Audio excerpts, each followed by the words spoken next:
بسم اللہ الرحمن الرحیم۔ میں ہوں ایس انصاری۔ عنوان ہے پرویز صاحب نے روایات کا رد کیوں کیا؟ اس لیے نہیں کہ قرآن کی خالص تعلیم لانا چاہتے تھے، یہ تو آپ دیکھ ہی رہے ہیں، قرآن کی خالص تعلیم کا پیش نہیں کر رہی ہے،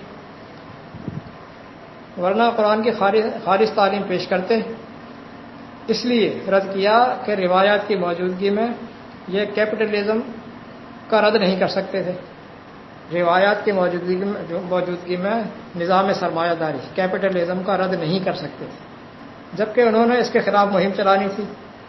اس لیے نہیں کہ خالص قرآنی نظام سامنے لایا جائے، بلکہ اس کی مخالفت کر کے، کیپٹلزم کی مخالفت کر کے، قرآن کی سپورٹ حاصل کر کے کمیونزم کو آگے لایا جائے۔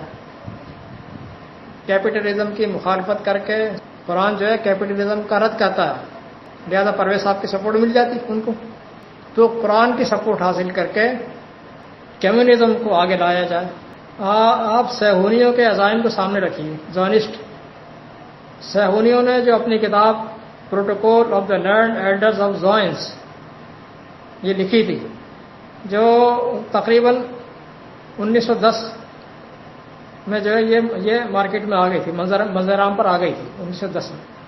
اس میں ایک واضح چیز موجود ہے، اس کے اندر اس پروٹوکول میں ایک واضح چیپٹر موجود ہے، وہ چیپٹر ہے we support the communism, we support the communism, اور ایک چیپٹر اور بھی موجود ہے، بہت کچھ ہے اس کے اندر، لیکن یہ دو کا میں حوالے دے رہا ہوں۔ ایک چیپٹر ہے کہ وی ڈسٹرائے گاڈ، وی ڈسٹرائے گاڈ، ہم اللہ کے تصور کو ہی تباہ کر دیں گے، اللہ کے تصور کو نابود کر دیں گے۔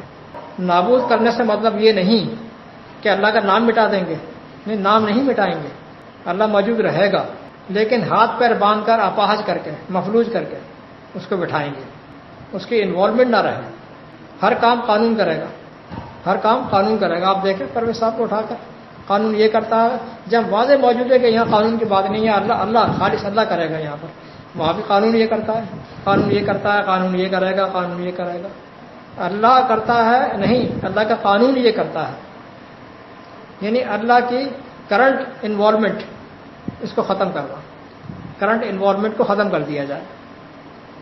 یہی کیا پرویز صاحب نے،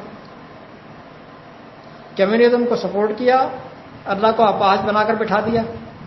یہاں میں صرف بتا رہا ہوں، دلائل پہلے بہت دے چکا ہوں اور دیتا رہوں گا، آئندہ بتاتا رہوں گا۔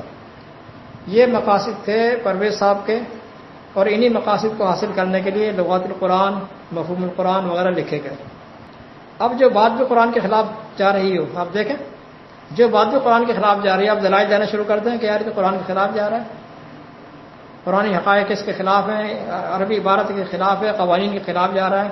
جو بات بھی قرآن کے خلاف جا رہی ہو، یہ کہہ کر چپ کرا دیا جاتا ہے کہ بھائی یہ ترجمہ نہیں، یہ مفہوم ہے، یہ قرآن کا مفہوم ہے۔